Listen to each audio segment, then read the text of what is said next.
오늘 본문은요, 여러분 잘 아시는 말씀에 어렸을 때 교회 다니신 분도 잘 알겠지만 오병이요, 예수님께서 보리떡 5개 물고기 2마리로 5천 명을 먹이시고 12바구니를 남기신 아주 유명한 사건이어서요, 이 사건을 성경의 기자들 사복음서라 그러거든요. 예수님의 행적을 기록한 것이 4개의 복음서에 있는데요, 이 4개의 복음서에 다 들어 있습니다. 이 내용은 그만큼 중요한 본문이 됩니다. 마태복음 14장, 마가복음 6장, 누가복음 9장, 오늘 저희가 읽은 요한복음 6장에 나와 있어요. 신학교 다닐 때는요, 14장, 6장, 9장, 6장에서 식사 6그릇 이렇게 외워요. 이렇게 외우시면 쉽습니다. 식사 6, 재미없습니다. 네. 그러니까 외우라고 하는 거죠. 재밌으라고 하는 거 아니고요. 그래서 언제든지 오병이어 기적하면 식사 6그릇을 여러분 생각하시면 됩니다. 얼마나 유명한지 이 얘기에 기가 막힌 이 다이나믹이 있지 않습니까? 어린아이가 가져온 이 도시락 하나를 가지고 예수님이 기적을 일으키시는데요, 5천 명을 이제 먹으셨다. 여러분 믿어지십니까? 안 믿어지시는군요. 오늘 이것이 또 믿어지는 귀한 시간이 됐으면 좋겠습니다. 당시 사실 계수를 해보니까 성인 남자만 5천 명이거든요. 당시에 인원수를 셀 때는요, 남자만 셌어요. 그러니까 예수님 따라온 여인들 다 뺐고요, 어린아이들 다 뺐다. 못해도 10,000명 정도 되는 사람들이 작은 도시락을 계속 끄집어내는데, 그룹별로 앉아있는데 그들이 배불리 먹고 12바구니가 남았다는 기적입니다. 오늘 특별히 추수감사절을 통해서 생각해 볼 때 예수님께서 이 기적을 일으키셨는데, 이 기적을 일으키시기 전에 감사 기도를 먼저 했다는 것에 대해서 좀 주목하고 싶습니다. 지금 예수님이 작은 도시락 하나 들고 계세요. 물고기 2개, 보리떡 5개가 주어지자 사람들 앉혀놓고 먹을 준비를 하라고 하십니다. 당시 앉혀놨다는 것은 유대인들은 누워서 먹었거든요. 약간 반쯤 누워서 먹을 준비해라. 다들 이제 근사한 식사가 도착할 것처럼 다들 이렇게 반쯤 누워서 먹을 것을 기다리고 있었어요. 그런데 예수님이 지금 이렇게 기도하는 거, 11절 말씀 보시면 예수께서 떡을 가져 축사하신 후에 앉아있는 자들에게 나눠주시고 물고기도 그렇게 그들의 원대로 주시니라. 여기서 나오는 이 떡을 가져 축사하셨다는 것은 영어 성경 보면 He gave thanks to God. 축사라는 것은 하나님 앞에 감사 기도했다는 거예요. 이 시점을 보세요. 예수님이 지금 기적을 베푼 상태입니까? 아니죠. 지금 사람들 앞에 식사가 준비되지 않았어요. 아무것도 없어요. 작은 도시락 하나 갖고 10,000명을 먹여야 되는데 예수님이 지금 작은 도시락 하나 들고 감사 기도를 드리는 거예요. 마을 잔치 사람들 불러놓고 다들 삼계탕 하나씩 준비해놓고 그 앞에 있어서 식기도 하고 감사기도 하고 먹을 준비하는 게 아니고요, 허허 벌판에 빈들에 예수님 쫓아와서 배고픈 그들을 향해서 지금 도시락 하나 들고 미리 예수님이 떡을 가져 축사하셨다, 이 떡 들고 기도하고 계신다는 것입니다. 문제가 해결되지 않았는데 감사기도 하고 계세요. 가진 것 도시락 하나인데 감사기도 하고 계세요. 매우 불안하고 걱정되는 상황 아니겠습니까? 그런데 예수님은 이미 결과가 있는 것처럼 다 앉혀놓고요, 초라한 도시락 하나 높이 들고 감사하고 계십니다. 이런 넌센스가 어디 있겠습니까?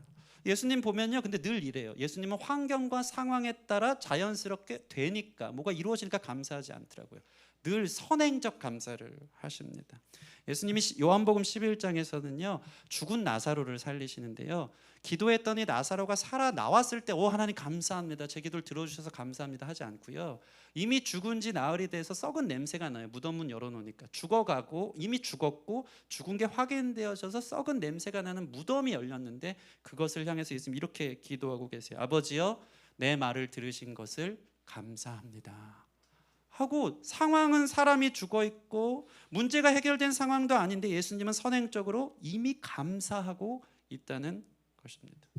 충분히 절망적이고요, 원망스럽고요, 불평이 나올 수 있는 상황인데 예수님은 미리 감사하셨습니다.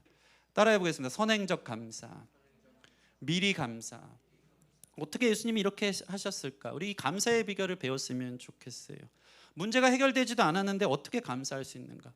해결되지 않았는데 감사한다면 그것처럼 행복하고 기쁜 삶이 어디 있을까요?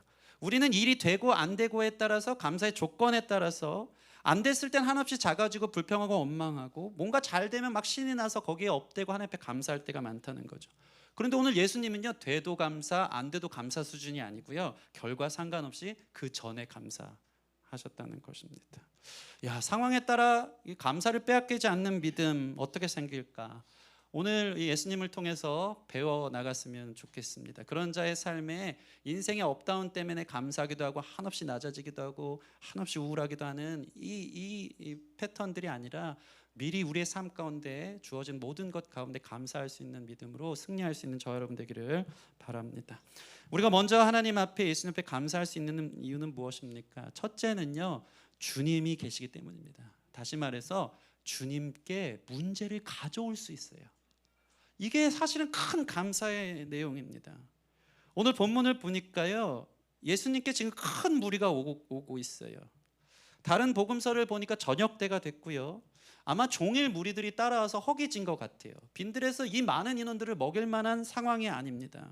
제자들도 느꼈겠죠. 자기들도 배고프고 금식 집회한 것처럼 하루 종일 배고픈데 수만 명의, 만 명이 넘는 사람들이 와서 예수님 앞에 예수님 눈만 쳐다보고 있으니까 제자들이 이런 생각을 하는 거예요. 다른 복음서 보면요, 이 사람들을요, 무리가 많으니까 집이나 마을로 돌려보내서 먹을 것을 사갖고 먹고 다시 한번 모이게 해주세요 라고 이야기해요. 근데 예수님이요, 다른 복음서에 보면 아니다, 니네가 먹을 것 줘라 라고 이야기하는 겁니다. 제자들은 당황했어요. 오늘 본문은 더 구체적이에요. 예수님이 먼저 빌립에게 물어보세요. 5절 말씀 보면 예수님의 제자 빌립에게 이렇게 말해요. 예수께서 눈을 들어 큰 무리가 자기에게 오는 것을 보시고 빌립에게 이르시되 우리가 어디서 떡을 사서 이 사람들을 먹이겠느냐. 예수님이 질문하는 거예요. 도저히 먹일 수 있는 상황이 아닌데 예수님이 어디서 떡을 사서 이 사람들을 먹일까? 예수님이 물어봐요. 이 빌립이 계산이 빨랐어요. 계산기 딱 두드려가 보는 거예요. 7절 말씀 보면 이렇게 나와 있어요. 같이 읽어볼까요? 시작. 빌립이 대답하되 각 사람으로 조금씩 받게 할지라도 200데나리온의 떡이 부족하리이다. 아주 똑똑한 사람이었어요. 수학을 잘했어요. 그래서 200데나리온이 있어도 부족하리이다 라고 얘기하는 거예요. 이 데나리온은요, 한 사람이 하루 동안 당시 노동자가 벌 수 있는 돈이에요. 돈의 양이에요. 작게 쳐서 크게 치면 10만 원 정도 전문직 하루 사는 사람이 5만 원 정도를 제가 따져봤어요. 저도 빌립을 따라서 계산기를 어제 직접 정말 꺼내봤습니다. 그래서 200데나리온 정도면 어느 정도 될까? 한 사람 5만 원 잡고 곱하기 200 하니까요, 1,000만 원이 든다는 거예요. 이 많은 사람들이 도시락 먹으려면요 1,000만 원 정도가 필요합니다라고 하는 거예요. 빌립은 지금 매우 현실적으로 계산하며 예수님께 주님, 지금 돈이 어디 있어요? 제가 보니까 1,000만 원 돈이 필요한 것 같은데 우리가 어디 돈이 있다고, 우리도 먹을 거 없는데 예수님 이들을 먹이라고 합니까? 불가능합니다 라고 하고 있습니다. 그런데 8절 말씀 보니까 다른 제자가 갑자기 등장해요. 제자 안드레가요, 어디서 가져왔는지 모르겠지만 도시락 하나를 갖고 오는 거예요. 그 안에는 작은 보리떡 5개와 물고기 2마리가 있었어요. 근데 그걸로도 사실 택이 없잖아요. 근데 그걸 지금 안드레가 예수님께 갖고 왔다는 게 중요한 거예요. 9절 말씀 볼까요? 같이 읽겠습니다. 여기 한 아이가 있어 보리떡 5개와 물고기 2마리를 가지고 있나이다. 그러나 그것이 이 많은 사람에게 얼마나 되겠사옵나이까. 그런데 중요한 포인트는 뭐냐면요, 예수님이 지금 그 작은 가져온 도시락 하나를 들고 감사기도를 시작했다는 것이거든요. 지금 안드레가 그도 사실 믿음 없어 보이는 것처럼 이 많은 사람들에게 얼마나 되겠습니까? 사실 현실적으로 다가온 거죠. 근데 중요한 것은 예수님이 그 도시락을 들고 기도했다. 다시 말해서 안드레가 주님 앞에 그래도 이 도시락을 가지고 나와서 예수께 여짜오되 이거 어떻게 해야 됩니까? 지금 문제를 가지고 어려움을 가지고 주님 앞으로 가져왔다는 것이 이 예수님의 감사의 포인트가 되는 것입니다. 아무리 생각해도 이 많은 사람들에 비해 이것은 너무나도 초라한 도시락인데, 한 어린아이의 것인데 가진 한계를 가지고 지금 안드레는 그대로 나와 있다는 것입니다. 문제를 가지고 엎드린 거예요. 여쭤볼 대상이 있었고요. 이 한계를 가지고 지금 예수님 어떻게 해야 되죠? 불가능할 것 같아요 하면서 주님 앞에 나온 것입니다. 사실 보세요, 다른 제자들도 다 찾아다녔을 거예요. 너희가 먹을 것을 주라고 했을 때요, 12제자들이 이거 방법 어떻게 해야 되나 찾아다녔을 거예요. 어떤 사람은 빌립처럼 계산기만 두들긴 사람도 있을 거예요. 이거 안 되는데. 그러면서 3, 4, 5 모여가지고 야 우리가 먹을 걸 어떻게 줘, 돈이 어디 있어 하면서 서로 불평 원망하면서 회의를 한 집단도 있을 것이고요. 어쩌면 다른 제자들은요, 그 수많은 무리들을 찾아다니면서 사실은 이 어린아이가 가져온 작은 도시락보다 더 많은 양의 도시락을 발견했을 수도 있어요. 그런데 지금 안드레는요, 비록 자신의 힘으로 얻을 수 있는 것이 이 작은 한 아이의 도시락에 불과하지만 이것이라도 주님 앞에 가져왔다는 것이 중요한 거예요. 여러분, 걱정만 하지 말고 자신의 한계를 한탄하고 깊은 늪 가운데 빠져 있지 마시고요. 스스로 문제를 해결하려고 사방팔방 뛰어다니지 마시고요. 문제보다 크신 주님께 여쭈어 보는 것. 그럴 피할 바위가 있는 것. 비빌 구석이 있는 것. 이것이 우리가 감사해야 될 첫 번째 이유인 줄 믿습니다. 주님께서는요, 전능하십니다. 그분께는 방법이 있어요. 혼자 끙끙 앓지 마세요. 이거는 나는 이게 택도 없다. 다른 도시락 갖고 와서도 이거 갖고 뭘 하겠느냐 하면서 스스로 그냥 감춰두고 예수님께 가져오지도 않았는데요. 안드레는 작은 도시락 하나, 주님 이거밖에 없는데 어떻게 해야 되죠? 하고 여쭤봤어요. 근데 그게 사실은 우리 신자들에게 있어서 가장 깊은 감사의 내용이 되는 것입니다. 여러분, 이 세상에서 가장 큰 문제는요, 그 문제를 여러분이 가지고 있는 게 문제인 거예요. 아무리 큰 문제라도 주님께 가져오십시오. 그 길이 하나님의 자녀인 저와 여러분 가운데 열린 줄 믿습니다. 기도하라는 거예요. 인생의 문제로 넘어진 김에 엎드렸다라는 이야기가 있더라고요. 인생의 문제로 스스로 눌려서 넘어져 있습니까? 미래 계획이 되지 않고 갈수록 절망적인 상황만 되어지는 것 같습니까? 방법이 없습니까? 계산기 두드려도 나오지 않습니까? 우울해하지 마시고 하나님 자녀에게는 기도가 있어요. 넘어진 김에 하나님 앞에 엎드리십시오. 그럼 주님이 그 작은 도시락 가져온 거 보고 역사가 시작되어지는 것입니다.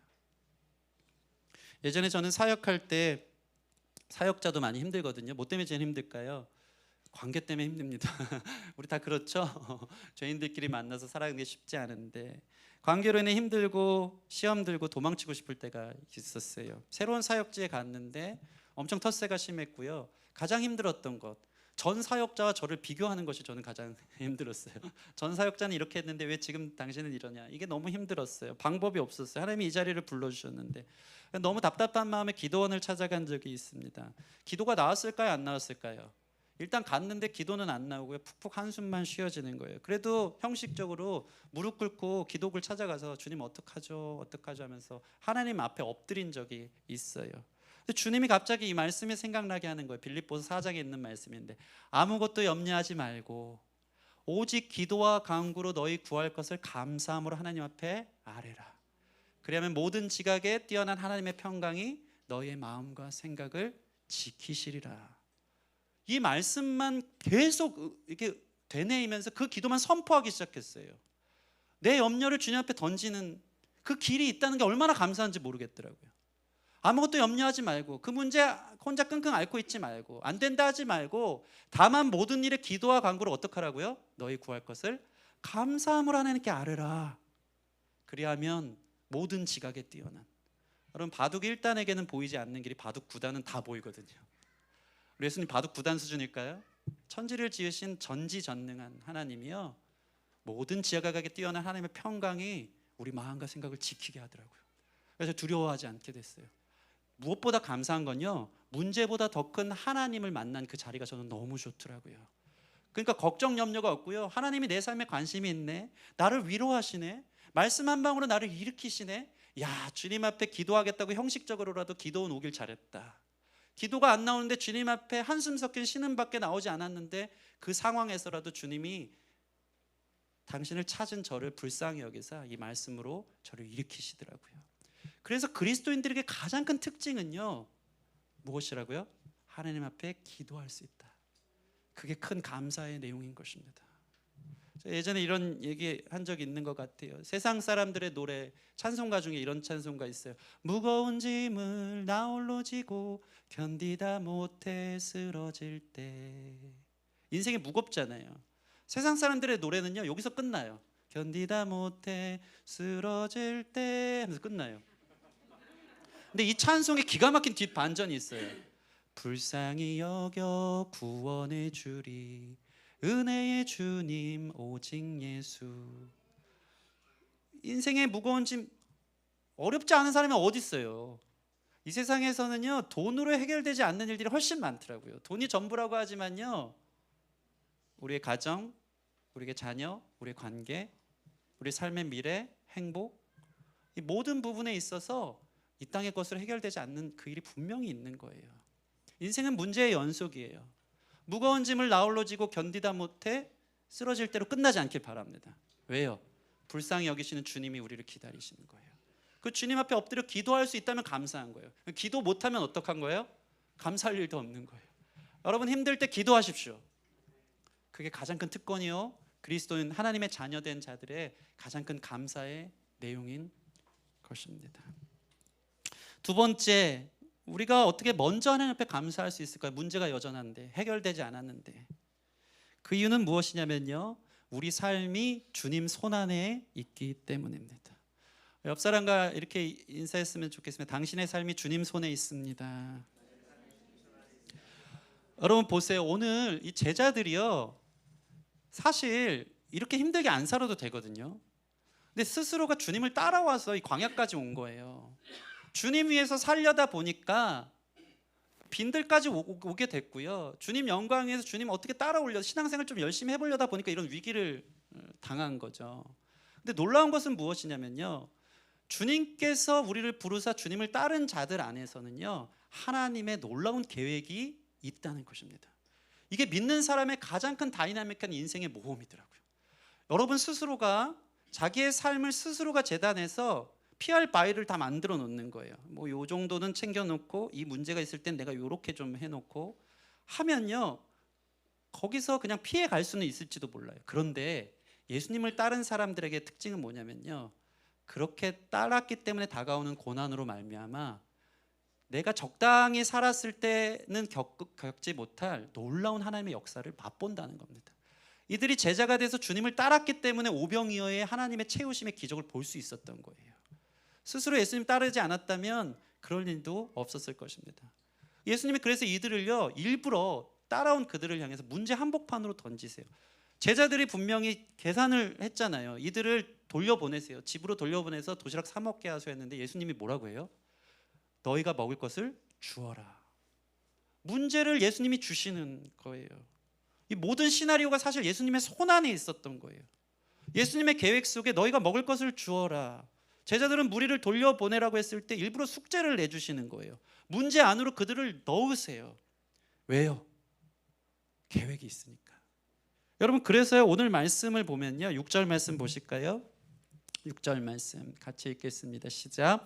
이렇게 말씀하심은 친히 어떻게 하실지를 아시고 빌립을 시험하고자 하심이라. 여러분 여기서 보면 개역개정, 성경은 여러 가지 버전이 있는데요, 개역개정으로만 보면 빌립의 마음이, 빌립이 어떻게 나올 줄 알고 시험했다라고 생각하겠지만 사실 그렇지 않습니다. 6절 말씀 보시면 이렇게 말씀하시면 친히 어떻게 하실지를 아시고, 빌립이 어떻게 할지를 아시고가 아니고요, 다른 번역을 제가 읽어드릴게요. 공동 번역이라고 있어요.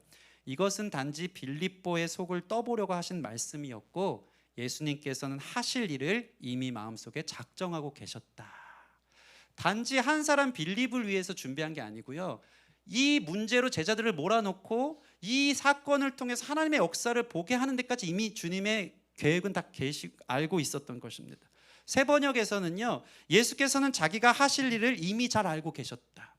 현대인 성경은요, 사실 예수님은 하실 일을 미리 다 알고 계시면서도. 이미 오병이어 계획하셨어요, 안 하셨어요? 하셨어요. 다시 말해서 예수님은 이미 하실 일을 계획한 거예요. 제자들이 얼만큼 믿음 없이 나올지도 알고 있었어요. 이미 5천 명을 먹일 준비도 가지고 계셨어요. 여러분 우리가 어떠한 상황 속에서도 열심히 신앙생활하며 주님을 쫓으면서 감사할 수 있는 이유가 있다면요, 우리의 삶이 이미 그분의 손안에 있기 때문인 것입니다. 주님은 다 그럴 줄 아셨어요. 그 문제가 올 줄 아셨어요. 거기에 밀어 넣으신 거예요. 그러나 그 가운데 우리의 믿음을 크게 하시고 남아있는 떡바구니를 제자들이 보면서 무슨 생각했을까요? 우리가 믿음 없었네, 예수님 가능하네, 깨닫고 하면서 지나온 일들로 인해서 더 감사하면서 그들의 믿음이 성장하고 주님을 더 의지하게 하는 주님의 놀라운 계획 가운데 이미 다 주님의 청사진이 있었던 것입니다. 여러분 우리 삶이 그분의 선한 계획 안에 있음을 믿으시기 바랍니다. 그러면 문제가 역전되어서 오히려 유익이 된다는 것을 믿기 때문에 감사할 수 있는 것입니다. 예레미야 18장 6절 이런 말씀이 있어요. 진흙이 토기장의 손에 있는 것 같이 너희가 내 손에 있느니라. 아멘. 여러분 우리가 하나님 손에 있으면요, 결국 하나님이 뭘 만드신다고요? 작품 만드시려고 하는 거예요. 토기장이가요, 진흙을 빚을 때 계획이 있어요, 없어요? 이미 있어요. 어떤 모양으로 만들어야겠다. 작품을 만들기 위한 계획을 갖고 있어요. 근데 이놈의 진흙이 너무 뻣뻣하고 굳어 있다고 쳐봐요. 그럼 어떻게 할까요? 엄청 쳐대죠. 이리 쳐대고 저리 쳐대는 일이 있는 거예요. 심지어 반쯤 만들었는데 모양이 이상하다 싶으면 어떡합니까? 다시 처음부터 하는 거예요. 얼마나 아프겠어요. 그죠? 진흙된 우리 입장에서. 근데 사실은 그 과정 속에서, 여러분이 힘들어하는 그 문제의 연속 속에서 주님의 손 안에 여러분이 있음을 믿으신다면 그 과정 속에서 우리를 작품 만들기 위한 과정일 뿐이라는 것입니다. 그래서 우리는 감사할 수 있어야 돼요. 이 문제가 나로 하여금 주님의 위대한 작품으로 만들어가는 과정이기 때문에. 여러분, 하나님 믿는 사람에게 있어서 고난은 과정일 뿐입니다.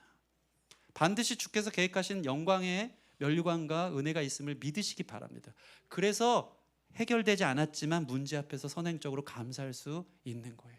힘든 일이 다가올 때 하나님 계획 있지, 주님이 아시지, 내 삶이 주님 손에 있지, 나를 빚으시려고 하는구나, 내가 너무 교만했고 내가 너무 완고했구나, 또 하나님 나를 이리 치고 덜 치고 내치시는구나, 다시 처음부터 시작하라고 하시는구나. 그게 우리를 망하게 하는 게 아니고요, 우리를 그럼 다시 한번 빚으사 주님의 거룩한 작품 되게 하시는 과정인 것을 믿으시기 바랍니다. 우리는 이런 얘기를 하는 사람이 있어요. 주님이 전능하시다면 왜 고난이라는 과정을 꼭 통과해야 되냐, 이 말이에요. 주님이 전능하시면 고난 없이 우리를 작품 만들 수 있지 않습니까? 라고 얘기하는 분들이 있어요. 저 혼자 생각입니까? 여러분들 일부러 끌어들이는 거예요. 근데 주님은요, 너무 멋있어요. 고난은 주님의 과정이기도 하지만요, 주님의 목적이에요. 왜 그럴까요? 하나님이 우리 잘 알거든요. 주님은요, 우리가 고난 없으면 하나님 안 찾는 거 알아요. 그래서 고난이 과정일 뿐이지만 고난 없이는 하나님 앞에 기도하고 엎드리지 않으니까 고난이 목적인 거예요. 여러분 자신을 생각해 보세요. 이스라엘 백성들의 이 수천 년의 역사를 보세요. 잘 될 때는 하나님 잊어버려요. 하나님 복 주실 때는요, 자기가 잘나서 그런 줄 알아요. 뭔가 이 삶이 막 다 잘 풀리고 내가 원하는 대로 되잖아요. 교회 오지 않아요. 어떤 사람이 잘 엎드릴까요? 문제 생기면. 안 하던 기도 시작하고요, 죽겠으면 새벽 기도라도 하는 거예요. 하나님이 그거 잘 알아요. 그래서 고난은 과정이지만 또한 목적이에요. 고난이 올 때 우리는 하나님 앞에 엎드리거든요. 여러분 인생에 해결되지 않는 문제가 있습니까? 그것이 은혜인 줄 믿습니다. 왜요? 그것 때문에 엎드리니까, 그것 때문에 기도하니까. 그러다 보면 이 과정일 뿐, 이것이 나를 향한 하나님의 계획 속에 있는 하나의 순간이구나, 그러면서 감사 기도까지 할 수 있는 삶이 되어지는 것입니다. 어제 저희 집도 김장을 했어요. 김장철이죠. 그래서 김장하면서 이런저런 수다를 늘어놓았습니다. 오랜만에 예전에 알고 지내던 분들 어떻게 사는지에 대한 이야기가 나왔는데요. 뭐 사는 이야기 얘기하는 게 뭐 있겠습니까? 전부 다 문제가 많다는 얘기죠. 이 집사님은 이게 문제고, 저분은 저게 힘들고, 어떤 목사님은 목회를 하는데 목회 성공한 줄 알았는데 자녀들이 속썩여서 문제고, 어떤 자매는 10년 동안 기도를 하는데도 아기가 없고, 어떤 집은 아기가 생겨가지고 이혼 위기에 처하고. 사람이요, 누구는 애 때문에 교육 문제로 이혼 위기에 처하기도 하고요, 어떤 집안은 그 애가 생기지 않아서 고통 속에 빠져 있더라고요. 그러니까 사람의 상황은요, 정말 말 그대로 초등학교 때 배운 대로 물 한 잔 놓고 반쯤 있는 걸 보고 불평하기도 하고, 이거밖에 안 남았네. 어떤 사람은 물 반쯤 남은 거 보고 이만큼 남았네 하면서 감사하더라고요. 상황 속에서 우리가 감사를 선택할 수 있는 이유가 있다면 그 모든 것을 통해서 하나님께서 우리를 향한 계획을 이루어가는 과정이라는 것을 기억한다면 우리가 기뻐할 수 있고 감사할 수 있다는 것입니다. 로마서 8장 28, 30절 같이 읽겠습니다. 앞에 있습니다. 하나님의 말씀입니다. 시작. 우리가 알거니와 하나님을 사랑하는 자 곧 그 뜻대로 부르심을 입은 자들에게는 모든 것이 합력하여 선을 이루느니라. 하나님이 미리 아신 자들을 또한 그 아들의 형상을 본받게 하기 위하여 미리 정하셨으니 이는 그로 많은 형제들 중에서 맏아들이 되게 하려 하심이니라. 또 미리 정하신 그들을 부르시고 또 부르신 그들을 또한 의롭다 하시고 의롭다 하신 그들 또한 영화롭게 하셨느니라. 여러분 띄워주세요. 보세요. 하나님이 사랑하는 자들을 부르시는데요, 그 뜻대로 부르심을 입은 자들에게는 어떻다고요?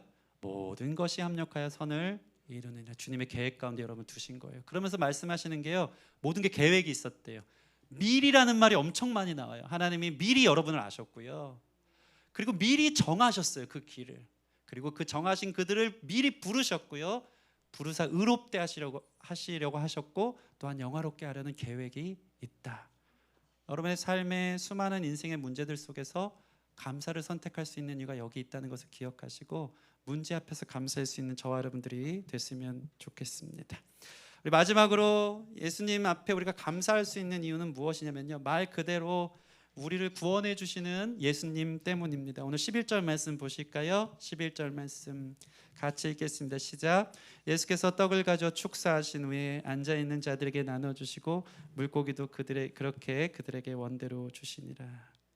여러분, 이 말씀을 보면요, 우리가 궁극적으로 감사해야 하는 이유가 있는데 그것은 무엇입니까? 마침내 주님은 포기하지 않고 저와 여러분들을 구원해 내시기 때문인 것입니다. 여러분 보세요. 이 놀라운 기적 앞에 이 예수님이 지금 떡을 들어 축사하고 계세요. 떡. 이 물고기는 빼놓고 지금 떡만 축사하고 계세요. 떡을 가져 축사하신다 생각하면 뭐 생각해야 돼요? 오늘 성만찬도 하잖아요. 떡은 바로 당신의 몸을 얘기하는 거예요. 떡을 가져 축사한다. 이 떡, 당신의 몸 대신 자기 자신을 향해서 하나님 앞에 감사로 올려드리고 있는 기도를 하고 있는 거예요. 왜요? 예수님이 생명의 떡 되시기 때문입니다.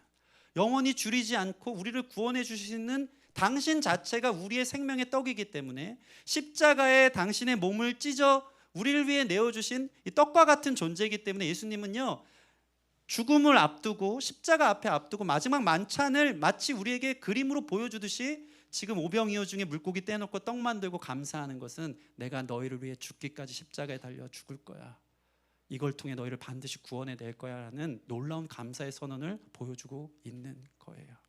여러분, 그래서요, 이 뒤 이후부터요, 예수님 스스로가요, 제자들에게 내가 하나님의 그리스도다, 나는 구원자다 라는 얘기를 하기 시작하셨고요, 내가 십자가에 달려 죽을 거라는 얘기를 제자들한테 가르치기 시작했고요, 무리들이 이 떡을 통해 배부르니까 예수님을 왕사무려 할 때요, 예수님께서 도망치세요. 나는 너희를 이 땅의 떡으로만 배불리 하려고 온 거 아니야. 난 십자가에 달려 죽어야 돼. 그래야 너희가 영원히 살아.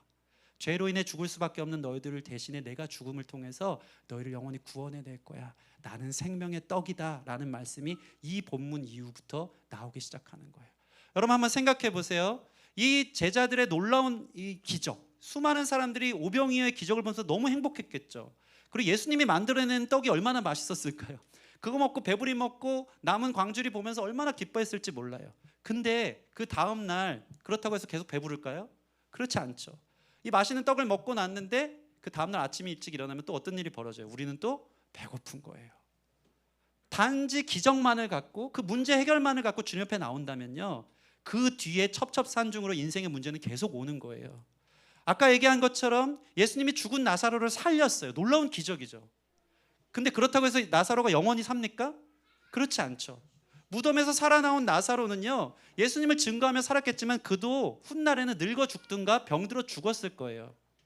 그런데 예수님의 진짜 목적은 뭔지 아십니까? 단순히 여러분의 문제 해결, 배고픔을 해결해주고 죽음을 깨워주는 그 수준이 아니라요, 영원히 우리를 주님의 나라에, 주님의 품에 안겨드릴 수 있도록 그분 자신이 떡되어서 우리를 위해 대신 죽으심으로 말미암아 영원한 구원을 약속하시기 위해 오셨다. 그 여러분 삶의 문제 해결로 감사하지 말고요, 이 과정을 통해서 하나님이 나를 구원해 가신다는 사실 때문에 감사할 수 있다면 우리가 응답되지 않은 상황 속에서도 주님 앞에 감사할 수 있는 일이 벌어질 줄 믿습니다. 하박국 3장 17절 말씀 이렇게 나와 있어요. 같이 읽어볼게요. 시작. 비록 무화과 나무가 무성하지 못하며 포도나무에 열매가 없으며 감람나무에 소출이 없으며 밭에 먹을 것이 없으며 우리의 양이 없으며 외양간에 소가 없을지라도 나는 여호와로 말미암아 즐거워하며 나의 구원의 하나님으로 말미암아 기뻐하리로다. 아멘. 아멘. 여러분 보세요. 이 사람 완전 실패한 인생이에요. 아무것도 없어요. 열매도 없고요, 소도 도둑 맞았는지 도망갔고요, 밭에 먹을 것도 없고 우리의 양도 없어요. 주어진 게 아무것도 없어요. 근데 놀라운 건 뭔지 아십니까? 그것이 다 없을지라도 여호와 하나님으로 말미암아, 나의 구원의 하나님으로 말미암아 나는 어떻게 해요? 기뻐하리로다. 없기 때문에 나를 구원해 주실 것을, 이 과정 통해서 이루실 것을 믿기 때문에 그는 감사하고 있는 거예요. 제가 이번 주에 어떤 한 영상을 봤는데요, 어떤 목사님이 간증하는 내용이 나오더라고요. 목사님이 이러는 거예요. 자기가 우리 집은 대대로 무당만 섬기고 굿하고 저희 아버지가 사업을 시작했는데 엄청 잘 됐다고. 당시 알루미늄 이 회사를 했나 봐요. 해가지고 해외 수출도 하면서 엄청 잘 됐는데 돈이 엄청 많이 모여갖고 부자가 됐다는 거예요. 그러니까 이 아버지가 샤머니즘이 많다 보니까 돈이 얼마나 많은지 방 한 칸을 전부 다 이 전속 무당을 데려다가 집에다가 놓고 그 무당을 섬기면서 매일같이 어려운 일이 있으면 가서 물어보고, 심지어는 매주 한 번씩 구술하면서 내가 가진 이 물질을 좀 복을 받게 해주고 계속 이 사업이 잘 되도록 기도를 했다는 거예요. 부모님이 샤머니즘에 빠져 있었고 문제가 있을 때마다 무당 찾아갔던 곳이에요. 그런데 그러다가 초등학교 2학년 때 갑자기 사업이 직격탄을 맞는 거예요. 나라에서 그 큰 사업이 그 당시 정권이 좀 이렇게 불안했던 상황인가 봐요. 이 모든 것을 국가에 회수하는 일들이 벌어진 거예요. 그래서 하루아침에 거지가 됐대요. 아버지는 일본으로 도망갔고요. 어느 날 어머니가 달동네를 가는데 리어커에 남아있는 집기 들고 가고 있던 거예요. 초등학교 2학년 아이가 물어봤대요. 엄마, 우리 왜 일로 가는 거야? 어머니가 그랬대요. 아, 여기가 공기가 좋아서 그랬대요. 근데 참 그 다음 날부터 어머니가 매일같이 죽자고, 우리 같이 죽자고 막 이런 얘기를 했다는 거예요. 근데 초등학교 때 만난 옆에 있는 한 친구가 나랑 같이 교회 가자. 그러니까 그 목사님이, 그 당시는 목사님도 아니죠. 야, 교회 가면 행복해? 행복하지 않았나 봐요. 정서적으로 그 상황 속에 엄마 맨날 죽자 그러니까 행복해. 그래서 교회를 다니기 시작했는데 하루는 교회 학교 선생님이 이런 얘기를 해주는 거예요. 자기는 하나님을 믿긴 했는데 하나님의 이름이 뭔지 너무 궁금했대요. 하나님은 뭐라고 불러야 돼? 왜냐하면 예전에 보니까 자기 무당들 섬길 때 보살들마다 이름이 있었거든요. 그래서 하나님도 이름이 있는 줄 알아. 무슨 보살, 무슨 애기 보살, 뭐 하나님도 이름이 있는 줄 알고 하나님은 뭐라고 불러야 돼? 물어봤대요. 선생님한테 물어봤더니 선생님이 딱 그 말씀을 하시대요. 하나님은 우리의 아버지야, 아빠라고 부르면 돼라고 했대요. 근데 그 목사님이 그 말을 듣고 본인 이 간증 시간에 이 얘기를 한 거예요. 그때 제가 본 어게인, 거듭나는 시간이 되었다. 왜냐하면 당신의 진짜 육체의 아버지는 언제나 자기를 때리고 이렇게 부족해서 일본으로 도망가고 문제가 많은 상황 속에 노출돼 있지만 하나님이 나의 아버지라는 사실 그렇게 감사하고 고맙대요. 하나님이 아버지면 얼마나 든든하고 기쁘고 감사할까. 그때부터 하나님 아버지를 부르기 시작하면서 그분이 간증하는 마지막 구절이 그거예요. 만약에 우리 집의 사업이 망하지 않았다면 우리는 여전히 무당을 섬기면서 구원받지 못했을 것이다. 그래서 자기 인생의 가장 복된 일이요, 사업 망한 거래요. 아버지 사업 망한 게 예수님 믿을 수 있었고 자기 어머니도 권사님 되면서 평생의 목사가 되기까지 기도로 옛날 무당 섬기던 분이니까 얼마나 지극정성으로 기도했는지 매일 밤마다 교회로 출근을 했대요. 예수님 믿고 나서부터 매일 철야 기도하면서 아들을 위해 기도해주고, 부모님이 어머니가 돌아가셨을 때 목사님이 제일 힘들었던 거는 나에게 중요하게 기도해주는 중보자가 없어졌다는 사실 때문에 그게 가장 힘들었다고 얘기하는 간증을 들은 적이 있습니다. 제가 항상 하는 얘기지만 물질이 다 복이 아니고요, 물질이 여러분으로 하여금 하나님께 나아가는 방해가 된다면 그게 독이 될 수도 있다. 여러분 삶의 실패가 사실은 무화과 나뭇잎도 마르고 밭에 소출이 없어도 그것이 나를 향한 하나님의 구원의 계획임을 깨닫는다면 여러분은 나의 구원의 하나님으로 인해 감사하자. 그때 내가 안 됐고, 그때 내게 망했고, 그때 내가 좌천됐고, 그때 내가 힘들었던 게 얼마나 멋있는 역전의 은혜인가. 이것이 바로 그리스도인들이 가질 수 있는 선행적 감사의 비결이라는 것입니다. 부족하지만 부족한 목사가 전하는데요, 저는요 이 감사의 믿음 하나는 확실히 있는 것 같아요. 이건 정말 너무 행복해요. 상황이 안 되고 망가지고 무너지고 미래가 불투명한 것 같은 엄습하는 두려움이 저를 잡을 때라도요, 저는 이 세 가지로 늘 하나님 앞에 감사하지 않을 수가 없더라고요. 기도할 곳이 있다. 이 모든 것이 나의 삶이 하나님 손에 있다. 마침 나를 구원코자 하는 하나님의 계획이다. 이 사실을 깨달으면요, 여러분 문제가 해결되고 안 되고 상관없이 감사할 수 있는 줄 믿습니다. 인생의 말씀을 마치겠습니다. 수많은 어려움들 있겠지만 상황과 환경을 뛰어넘는 감사를 할 수 있는 믿음이, 예수님 닮은 믿음이 저와 여러분 가운데 있기를 바랍니다. 기도할 수 있기 때문에, 고난 속에서도 이유가 있고 계획이 있기 때문에, 궁극적으로 우리를 구원하시기 때문에 이보다 더 큰 감사 내용이 어디 있겠습니까? 믿음으로 주님을 바라봄으로 말미암아 감사를 선택하는 저와 여러분 되기를 주님의 이름으로 축원합니다. 우리 같이